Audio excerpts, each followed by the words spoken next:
Noite. Então, hoje a gente inicia o nosso curso sobre História da Revolução Russa, né? E o primeiro módulo, vou chamar de primeiro módulo, mas primeira aula também, é para poder fazer algumas considerações sobre o que é história. Então, eu chamei, como normalmente eu sempre chamo, inícios de debates aqui pelo canal, de Introdução à História, né? É bom sempre reafirmar o que é história, né? Porque a proposta é falar sobre Revolução Russa. Mas a Revolução Russa, ela tem alguns momentos históricos assim emblemáticos que é tudo no século XX, se pararmos no primeiro momento e ficarmos por aí. E acredito que na nossa proposta de pensar e estudar a história, as coisas sempre possuem antecedentes, sempre são antes das datas que emblematicamente são rotuladas aí, por exemplo, Revolução Francesa em 1789, a Revolução Russa de 1917. Pois é, a Revolução Russa de 1917 não começou em 1917. Aí você pode dizer, mas ela começou então com o Domingo Sangrento em 1905. Mas também não foi aí. São datas emblemáticas, extremamente importantes. Mas para entendermos a Rússia de 1905, a Rússia é em 1917, é necessário retroagir um pouco da história da Rússia. O nosso curso não vai ser história da Rússia, é história da Revolução Russa, mas é necessário ter uma noção de minimamente, algumas palavras sobre a longa duração da história da Rússia, para que a gente possa entender a Rússia do início do século XX, né, culminando aí com a Revolução Socialista, a Revolução Bolchevique, do final de 17, enfim, ou de início de ano, mas enfim, a Revolução Russa, né, com seus vários momentos. Então, eu quero aqui dizer para vocês que nós vamos estudar a Revolução Russa, mas antes preciso de algumas palavras aqui com vocês para deixar alguns esclarecimentos. Né? Por quê? Porque o ensino de história ele tem uma característica. Não é uma característica, é um elemento. Vai lá. Não que seja imanentemente, né, uma característica da história ou do ensino de história, mas há nele uma emblemática característica muito forte até os dias de hoje, que é o positivismo. Embora toda uma tradição no século XX de historiografia vai colocar crítica a uma história positivista, ainda ela existe com muita força, né? Mas então quero colocar aqui então fazer algumas classificações, algumas palavras, tá ok? Sobre o que é história. Essa é uma pergunta básica para início de estudo de qualquer tema da sociedade. O que é a história? Muitos vão dizer, a história é uma ciência que estuda o passado para entender melhor o presente e o futuro. Pois bem, a história é uma ciência, mas não é uma ciência como a biologia, como a física.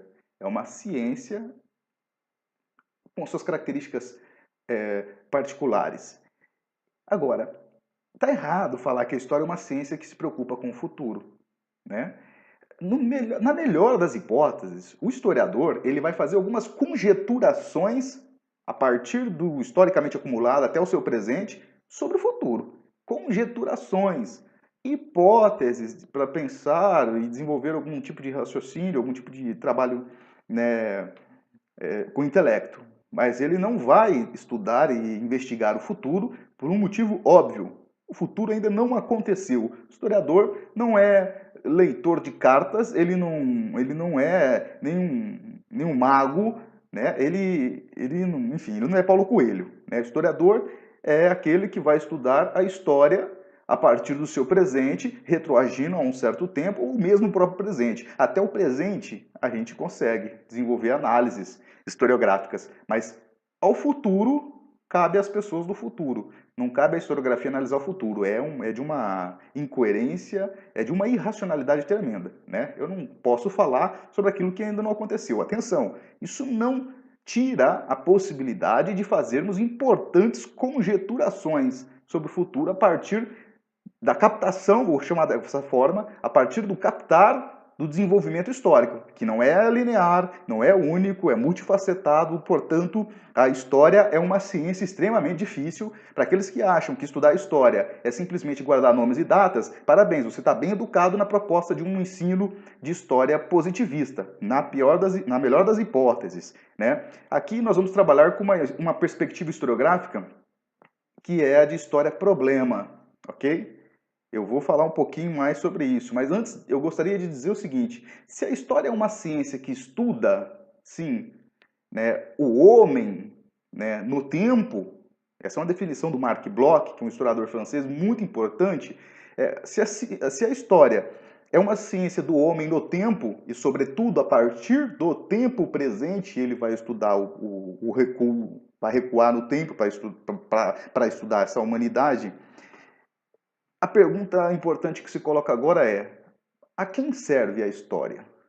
Bom, meus amigos, você já deve ter imaginado que, dependendo da perspectiva teórica dentro do campo da historiografia que você possui, que você trabalha, a tua história, a sua historiografia, caso você escreva sobre a história, vai servir a alguém. E quem é esse alguém? Então, quero deixar claro aqui, acho que é um momento importante do nosso início de estudo sobre a Revolução Russa, deixar bem claro que a nossa perspectiva neste curso, a que eu proponho, é uma perspectiva classista. O que significa isso? Que eu vou apresentar aqui análises críticas à sociedade de classes, sobretudo aqui na sociedade, né, a gente vai começar bem lá atrás, na passagem um pouquinho da transição feudo-capitalista, mas enfim, na constituição do mundo capitalista existem duas classes sociais predominantes, não são as únicas não, mas são as predominantes, que é a burguesia e o proletariado. A classe trabalhadora, se pensar no sentido mais genérico, mais geral, né, e a burguesia. Né? E a partir dessa concepção teórica de leitura do mundo é que essas aulas sobre a Revolução Russa vão acontecer. Né? Então acho que é importante deixar isso aqui claro. Não nos impede de dialogar com outras perspectivas, mas o núcleo central da nossa análise é o materialismo histórico dialético desenvolvido por Engels e Marx. Tudo bem até aqui?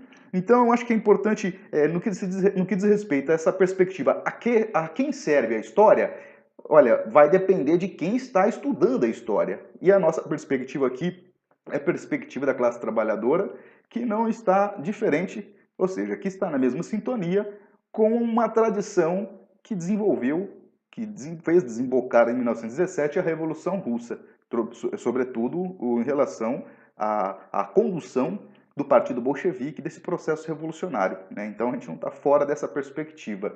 Aí você pode pensar, poxa, mas aí é uma pessoa de dentro, em outro momento da história, mas lá, da mesma tradição, de uma mesma perspectiva, que indica, ao menos, a perspectiva bolchevique. É isso mesmo, é assim que funciona. Se não for assim, pode relaxar, fica tranquilo que vai ter alguém com uma outra perspectiva teórica para contar essa história. Agora aqui eu gostaria que vocês não chegassem à conclusão sumária que é a seguinte: então existem várias histórias, cada um conta a história de acordo com o que lhe convém. Opa, alto lá. Parou. Negativo. Né? A história, ela existe a partir de fontes históricas. A gente vai fazer algumas investigações, no caso aqui algumas aulas, a gente vai expor algumas aulas, né? Mas isso não quer dizer que existem várias histórias. É verdade que existem várias interpretações da história. Isso é real. Existem várias leituras da história. Acabei de dizer agora há pouco que existem várias teorias, né? E eu estou deixando claro aqui a minha teoria. Não por um gosto. Eu disse, qual é a minha teoria de pensar a história? É o materialismo histórico dialético. Mas isso é uma escolha porque eu achei mais bonitinho? Não, é porque é a perspectiva na qual estou super convencido de que nos oferece argumentos mais sólidos para pensarmos a história e a historiografia. Ok? Nesse sentido, já é evidente que fica colocado um contraponto crítico a outras perspectivas, como, por exemplo, uma delas já citei até agora há pouco, que é o positivismo, a história positivista. Tranquilos até aqui? Bom, dito isso, queria falar um pouquinho mais sobre esse paradigma positivista. Por quê? Porque eu disse também que ele é muito presente, ele é muito marcante no ensino de história no Brasil. E eu diria mais no Brasil do que na própria França, né? Mas sobretudo aqui no Brasil, ainda se pensa muito a história de uma forma bastante pejorativada. Se pensarmos aí a partir do nosso tempo presente, porque a nossa perspectiva é pensar a partir do presente, a própria medida provisória do presidente burguês, aristocrata e, evidentemente, Age of Empires, Age of Mythology, Michel Temer, né, desvaloriza certamente as ciências humanas, e entre elas, evidente, a história. A ideia do paradigma positivista está muito presente nessa perspectiva, né, da medida provisória. Mas isso é tema para uma outra aula, eu queria só fazer um comparativo com o nosso tempo presente. Esse positivismo surge, né, além da medida provisória do Michel Temer em relação ao ensino médio, ela já está presente na própria Constituição, ela está presente nos próprios parâmetros curriculares, ela está presente nos livros didáticos, portanto, né, de que é justamente aquele ensino de história que, em muitas situações, se coloca o saber historiográfico em um plano inferior, como se fosse um conhecimento de quinta importância, que eu vou chamar dessa forma, quinta importância, né? Sendo que, na verdade, não é, né? Evidentemente que não. A questão é que o ensino fica muito focalizado em datas e nomes. Olha, você pode dizer, mas isso é uma coisa dos anos 70, Jean, na época que você estudava, no início dos anos 80, era também extremamente muito clara a influência positivista no ensino de história, né, quando voltou nos anos 80 a ter aulas de história. Mas eu quero reafirmar uma tese de que não terminou. Esse positivismo continua até hoje, ou em 2016, ele presente nas escolas. Tanto que nas escolas, sobretudo nas públicas, mas também nas particulares, os jovens, as crianças e jovens e os adultos, né, estudam através de questionários e muitas vezes quando a gente observa, seja lá sobrinhas, filhos, a gente observa que a moçada está decorando e muitas vezes decorando questionários, datas e nomes. O positivismo, é claro que não se resume a datas e nomes. Os nomes e as datas são importantes na história, mas na perspectiva positivista, se educa para se formar cidadãos. Cidadãos, homens e mulheres, é só assim mesmo, homens e mulheres, ponto. Que sejam portadores de um civismo. É uma história que serve, evidentemente, a pergunta é, a quem serve a história? Serve justamente às classes dominantes, justamente ao patrão, ao próprio Estado, evidente, né, que quer o quê? Corpos dóceis, educados, na sua perspectiva, e nesse sentido, demolir filosofia, sociologia, história, é um grande ingrediente para se ter esse resultado, o cidadão dócil, né, que mais se assemelha aqui para mim a um asno, a uma besta, do que a um homem, a um ser social. Homem no sentido evidente genérico. Todos os, enfim, o homem em geral.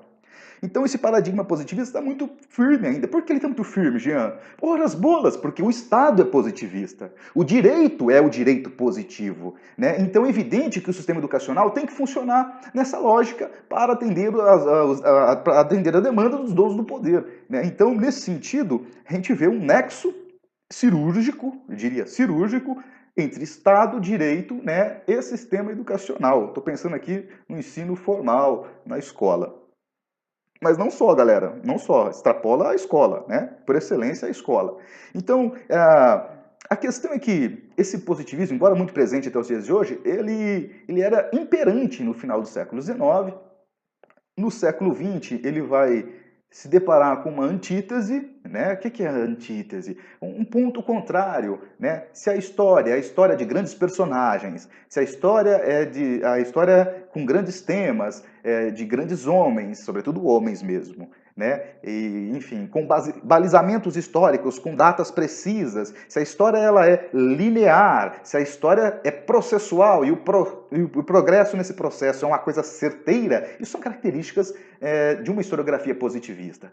É verdade, quero de novo ressaltar, o positivismo não é apenas isso, mas isso aí são elementos que comparecem de forma marcante no positivismo. Em outras tradições também, mas aqui chama atenção para alguns elementos do positivismo. No século XX, vai se levantar, vai se construir uma revista, que é a Revista dos Annales, a revista anual em que vários historiadores escreviam, né, e sobretudo fazendo uma história diferente, muito influenciada, não se trata de negar o positivismo, o historicismo, né? É o positivismo na historiografia, nós chamamos de historicismo. Não se trata de negar ele, mas de superá-lo, aqui no sentido do Marx, de superar, né?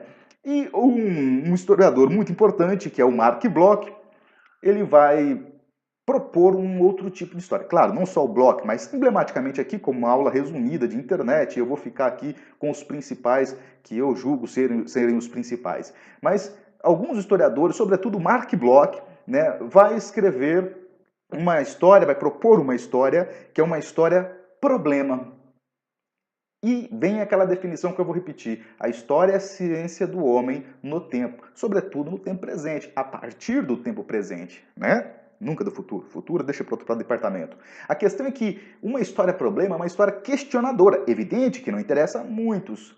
Uma história questionadora. O Bloch não é um revolucionário socialista. O Bloch, ele é um liberal, ele quer uma civilização, né, mais humanizada, uma sociedade, enfim, mais justa, evidentemente, não tenho dúvida disso aí. Mas a questão é que, não estou querendo dizer o seguinte, não precisa ser um bolchevique para desenvolver, por exemplo, na historiografia, uma perspectiva extremamente séria, extremamente importante, como é essa proposta que se chamou depois de Nova História, mas enfim, o movimento dos Annales.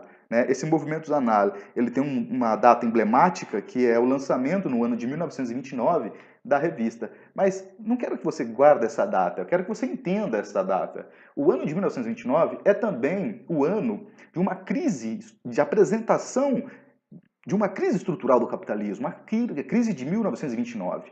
Né? Você tem ali novas propostas, o que mostra, o que pelo menos eu vou inferir aqui no sentido de deduzir, que as condições para que essa nova perspectiva de estudo, ensino de história e pesquisa de história, né, já estavam sendo engendradas antes de 1929.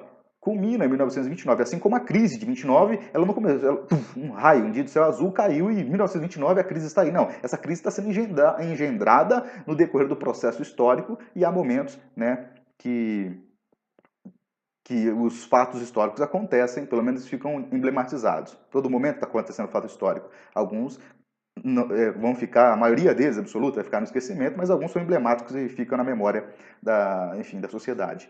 Então, em 1929, surge uma história problema, a partir de um debate entre historiadores nas ciências humanas e na academia, na universidade. Por que eu estou dando essa ênfase? Porque também já existiu uma história problema, e esse é o nosso grande referencial aqui para as aulas que vamos no decorrer aí sobre a Revolução Russa. Um outro referencial de história problema já existia, inclusive antes de 1929, sobretudo em meados do século XIX, a partir da produção marxiana. Temos ali um conceito de história e tempo presente extremamente importante, que também é problematizadora.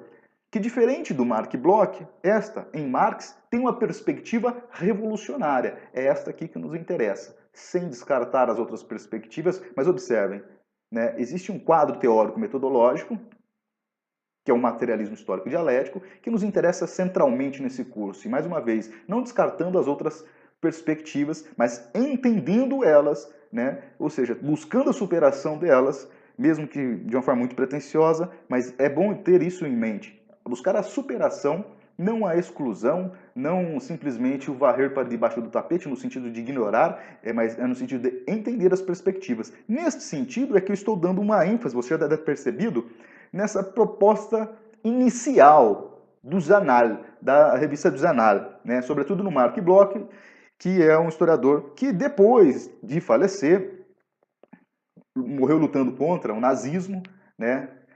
Mas não era um socialista, era um liberal, né? Ele postumamente vai se publicar um livro chamado Apologia, História e o Ofício de Historiador. Lá ele vai falar sobre essa questão da historiografia de forma muito brilhante e muito didática, né? É por isso que eu digo, Bloch é um autor, é um historiador extremamente importante, de referência, não só para historiadores, obrigatório para historiadores, mas para toda a sociedade. Ler Bloch e outros, né, seus companheiros, como o Lefebvre e outros, o Brodel, pode falar Brodel ou Fernando Brodel, né, esses autores são historiadores extremamente importantes que têm contribuições, né, fenomenais. E nenhum deles são marxistas, né, nenhum deles. Pois bem, pessoal, então nessa primeira aula aqui eu estou querendo só... deu 19 minutos aqui, então eu queria fazer essa aula um pouquinho curta para poder falar, então, dessas perspectivas do ensino de história, né? Claro, quando a gente está dando uma aula aqui, significa que a gente já pesquisou, já estudou, enfim, e aqui estamos apresentando, seria um outro momento, né? Dentro de uma totalidade, um momento de apresentação daquilo que se estuda, né? A questão é que o ensino tradicional de história, sobretudo aquilo que eu estava dizendo, né, o paradigma positivista, ele deixa muitas lacunas. Pessoal, sempre vai ter lacuna na história.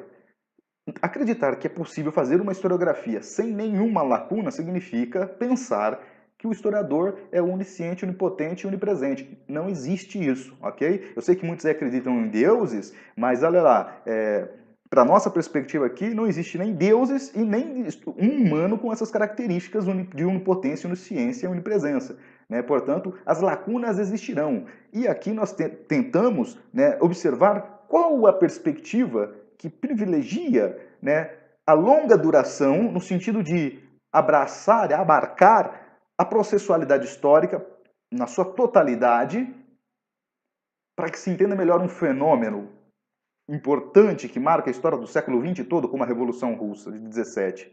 Essa perspectiva, eu disse e vou reafirmar, é o materialismo histórico dialético. Entretanto, essa é a minha perspectiva que eu estou propondo aqui. A perspectiva imperante no ensino de história é a positivista e as lacunas não param, né? Observem, quando é que se estuda, você que está me ouvindo, já estudou história da China, história da Mongólia, história do Japão, história do Azerbaijão, dá dando para sacar? A história de Botsuana, a história do Mali, tá dando para sacar? Existem lacunas gigantescas, porque existem escolhas. O historiador faz escolhas, né? Então, acho que é importante deixar isso bastante claro. Há uma dificuldade gigantesca de fazer o balizamento da história. Muitas lacunas vão acontecer, mas não só pela dificuldade de balizamento, ou seja, uma coisa começa em 1902 e acaba em 1917, por exemplo, um balizamento histórico. Né? Não só porque, ou seja, o historiador não tem acesso a todas as fontes, evidente, mas é porque também existe uma perspectiva política por trás daquele que escreve a história, daquele que estuda a história, daquele que ensina a história. Não adianta, por mais que existam aí, de novo, nosso tempo presente, por mais que tentem, por exemplo, colocar um projeto de escola sem partido, alto lá. Esse projeto significa escola com um partido só, o Partido Conservador, né? Porque existe uma perspectiva, com consciência ou não, você vai estar falando ali a partir de uma perspectiva X, uma consciência de classe ou não, você está produzindo a história, escrevendo e ensinando a história, e digo a sociologia, a filosofia, a matemática também, não tem neutralidade. Nós estamos num mundo social complexo, com uma série de relações sociais, e grande parte delas nem temos consciência, muitas pessoas nem possuem consciência de muitas manifestações de relações sociais e portanto não há neutralidade. Né? E a dificuldade de balizamento, então, muitas vezes não é só pela questão do acesso às fontes, mas, sobretudo, por um posicionamento de classe. E, quando consciente, da vida desses projetos políticos que nós estamos observando aí nos dias de hoje. Então, pessoal, era isso que eu queria dizer para vocês hoje, né? Só para dar uma revisadinha. O que é a história? A história é uma ciência. Muitos vão dizer que história é uma narrativa, ok? A gente pode apresentar uma narrativa dissertada, versalizada, como aqui agora, mas a história, o que eu reivindico aqui é que a história, sim, é uma ciência humana, uma ciência com as suas particularidades, diferente de outras áreas do conhecimento desenvolvidas aí com o avanço do capitalismo, dividindo o conhecimento humano em departamentos, né? Humanas, exatas, biológicas e subdepartamentos, por aí vai. O fato é que uma perspectiva, o que eu postulo aqui é uma perspectiva científica da história, mas evidentemente que existem outras tendências que pensam que a história é uma ficção. História é ficção, ok? Eu não estou nessa linha, evidentemente deixei claro aqui qual é o pensamento, a perspectiva da nossa proposta teórico-metodológica, e que mesmo existindo essas outras perspectivas, eu vou tentar dialogar, em dada medida, sempre de forma crítica, com essas perspectivas para abordar a história da Revolução Russa. Dentro da própria esquerda existem várias polêmicas quando a gente vai falar de história da Revolução Russa.